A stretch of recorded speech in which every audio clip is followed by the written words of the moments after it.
గత 2-3 డేస్ నుంచి #బైకాట్ మాల్దీవ్స్ అనేది సోషల్ మీడియాలో ఎందుకు వైరల్ అవుతుంది? అసలు బైకాట్ మాల్దీవ్స్ ప్రాబ్లం ఏంటి?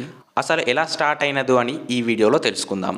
యాక్చువల్గా మాల్దీవ్స్కి ఎవరైనా కొత్తగా ప్రెసిడెంట్ అయితే ఫస్ట్ ఇండియాని విజిట్ చేస్తారు. కానీ ఇప్పుడు కొత్తగా ఏర్పడిన ప్రెసిడెంట్ మిస్టర్ మొహమ్మద్ ముయిజ్ ఈయన ప్రో చైనా, అంటే క్వైట్ అపోజిట్ టు ఇండియా. కాబట్టి ఈయన ఫస్ట్ చైనాని విజిట్ చేశారు.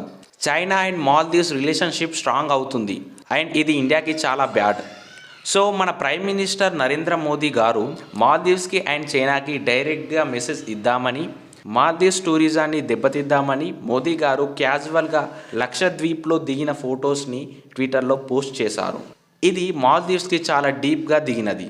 మాల్దీవ్స్ ముగ్గురు మినిస్టర్లు మన మోదీ గారి పోస్ట్ని ట్రోల్ చేస్తూ ఇండియాని తక్కువగా చీప్గా చేస్తూ ట్వీట్ చేశారు. ఆ ట్వీట్లను చూసిన మాల్దీవ్స్ గవర్నమెంట్ ఆ ముగ్గురి మినిస్టర్లని సస్పెండ్ చేసింది. మన ఇండియన్ సెలబ్రిటీస్ నుంచి యువత వరకు అందరూ boycott Maldives and support Lakshadweep అని ట్వీట్ చేశారు. దీంతో లక్షద్వీప్ గూగుల్లోనే టాప్ సర్చ్డ్ కీవర్డ్గా మారిపోయింది. 2023లో 17 లక్షల మంది మాల్దీవ్స్ని విజిట్ చేశారు. అందులో 2,09,118 మంది ఇండియన్సే ఉన్నారు. మాల్దీవ్స్కి మెయిన్ టూరిజం ఇన్కమ్ సోర్స్ మన ఇండియన్సే.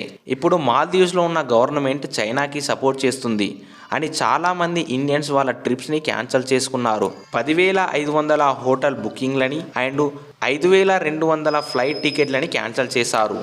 మాల్దీవ్స్లో ఇప్పుడు ఉన్న గవర్నమెంట్ చైనాకి సపోర్ట్ చేయడంతో మోదీ గారు లక్షద్వీప్ పైన ఫోకస్ పెట్టారు. దాదాపు 1,150 కోట్ల రూపాయలతో లక్షద్వీప్ టూరిజం స్పాట్ని డెవలప్ చేస్తున్నారు. అండ్ టాటా గ్రూప్ వాళ్ళు లక్షద్వీప్లో 2 లగ్జరీ హోటళ్లను ఓపెన్ చేయడానికి నిర్ణయించుకున్నారంట.